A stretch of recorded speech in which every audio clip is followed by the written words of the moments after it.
Emotional abuse is sneaky. It kills your soul. It crushes you as a person.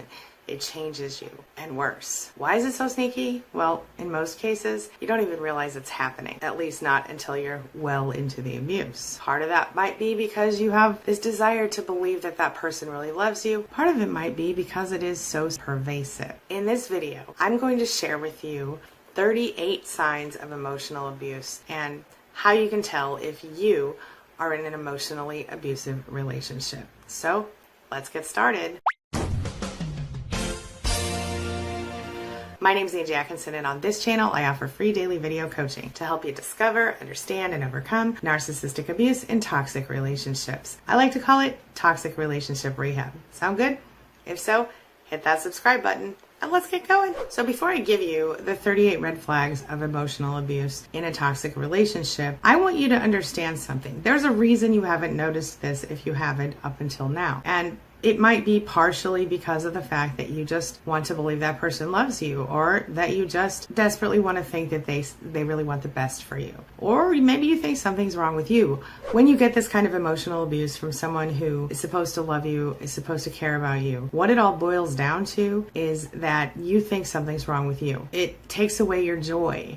It takes away your sense of well-being, and it even takes away your mental health sometimes, driving you into this paralyzing place of being doubtful about yourself, of shame. And despite the fact that you try to put on a brave face and not let anybody know, people might start to notice things are a little different about you. So let's jump right into the signs of emotional abuse for today. Number one, you find yourself feeling really anxious all the time, nervous, worried about things regarding your partner. Number two, your partner has a bad attitude and it scares you sometimes. Number three, your partner resents you, and maybe you secretly resent your partner or family member, but you don't always say it. Number four, there's a lot of anger involved in your relationship. Number five, you get a lot of sarcasm from your partner. Number six, criticism from your partner. Number seven, glares from your partner, constantly giving you the evil eye. Number eight, when you look over, you notice your partner doesn't smile at you and the eyes light up. Instead, you get a frown or a scowl. Number nine, when the partner gestures to you, you get a lot of finger pointing or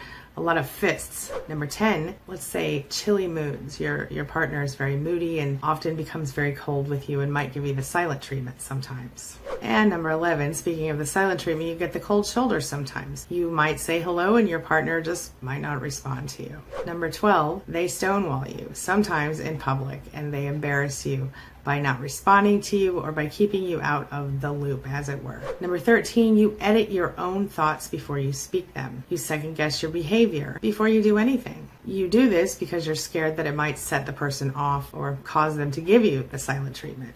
Number 14, your partner might be fine one moment and then the next moment fly into a tirade. And this might happen seemingly sometimes over nothing or about the same tiny thing over and over again. For example, they don't like it when you put the toilet paper on backwards, or you don't close the closet door at night. Stuff like that. Stuff that doesn't really matter. Number 15, you feel tense when you hear the door open and the partner comes into the room, or when you walk past the partner, you feel tense just going near until you finally pass. Number 16, you sometimes think that if you just tried a little bit harder, you would get it right, or things might be okay. Number 17, you feel like nothing you ever do is enough or good enough. You feel like you're not good enough. Number 18, your relationship sometimes goes into a cold standoff where disagreements not really happening that much, but there's also kind of a cold wall of silence between you, and you don't actually interact much at all unless that person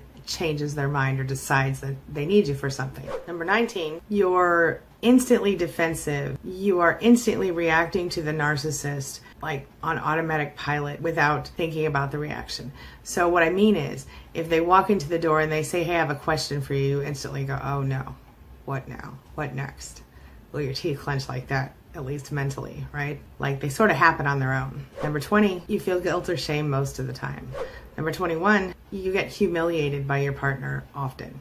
Number 22, you are kept outside the circle of trust, so to speak. 23, they make mean jokes about you. They criticize you publicly, judge you negatively. 24, they make you doubt yourself and the way that you think and even your own perception of reality. 25, they make you feel like you're walking on eggshells all the time. 26, they refuse to talk about your hurt and pain. 27, they silent treatment you after a fight for saying or doing anything outside of what they want you to say or do, something they don't approve of. Sometimes you have no idea why. It's for no reason at all, as far as you can tell. 28, they would love to watch you in pain. They want you to wallow in it.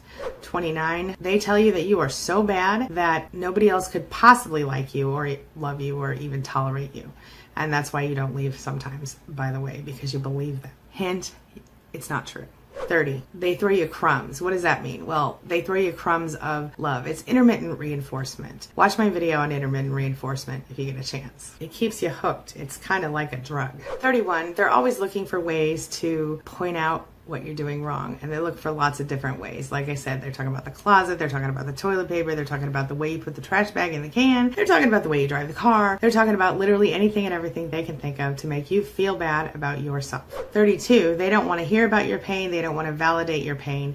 They just want you to have it quietly, and the only time that they do have anything to say about your pain is to reinforce the fact that, as a matter of fact, not only do you deserve it, but you should be grateful that that's all the pain you have, or you deserve whatever pain you feel. They don't want to hear about it otherwise. Sometimes they like to increase it. Have you ever noticed how an emotional abuser sometimes will attack you when you're at your lowest point? Somebody in your family died or something just went the wrong way and suddenly you're under attack? It's a thing. 33, they intentionally foster a sense of shame in you. 34, they give you stuff and they take it away from you.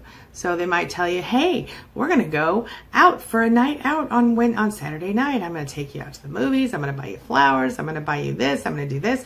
Everything's going to be amazing. We're going to get together at the end, do a little something, whatever. And then they're like, you know what? I don't feel good. I'm not going. Or they just don't show up. They don't come. I'm sorry. I got stuck working late that night or whatever. Or they love bomb you and then they devalue and they discard you. And this goes on forever as long as you stick with it anyway. 35, they keep you on a short leash. They don't want you to go out and have a life without them. They isolate you. They don't let you do anything that they don't approve of. And that includes often seeing friends and family who you've been close with until the point at which you got with the narcissist and they began to abuse you. Oh yeah, by the way, they might be a narcissist.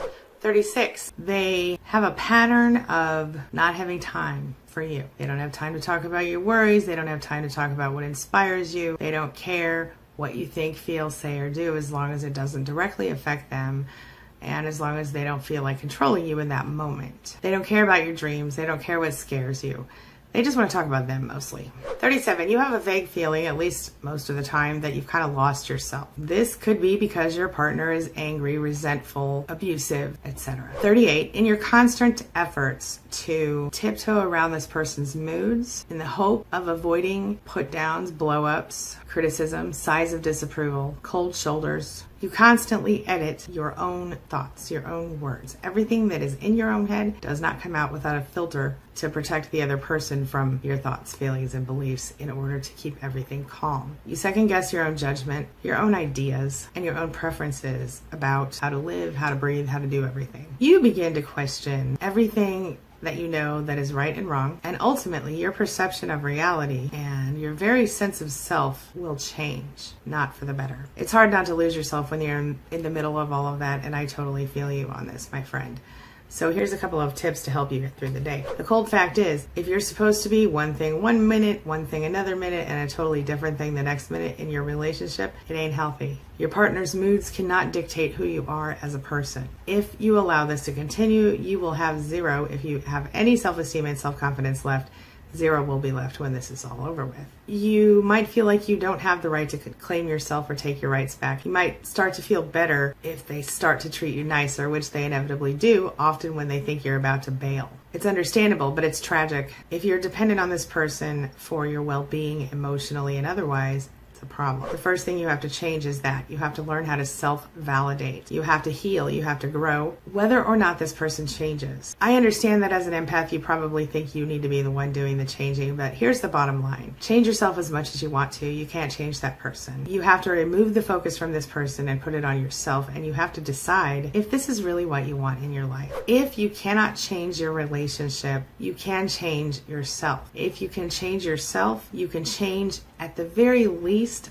whether or not you continue to put up with this. How did you feel as I read each of those signs to you? Do you feel like you might be in an emotionally abusive relationship? That's the question of the day. Are you in an emotionally abusive relationship? Do you think you might be dealing with a narcissist? Share your thoughts, your ideas, your opinions, and your experiences in the comments section below. And let's help other survivors of narcissistic abuse and emotional abuse learn that they're not alone. That's all I've got for you right now. Thank you so much for being a part of my day and a part of my life. And hey, thanks for letting me be a part of yours. It really does mean a lot to me. I'll see you soon. It's my mission to teach others what I know to be true. You really can create the life you want. Take care of your body. Take care of your soul. Nurture the real you and introduce him or her to the world. Be comfortable in your own skin and in your place in this world. Take your spot. Take it now. And the universe will take its cue from you. You feel me? If so, subscribe to my channel. Let's get it done together.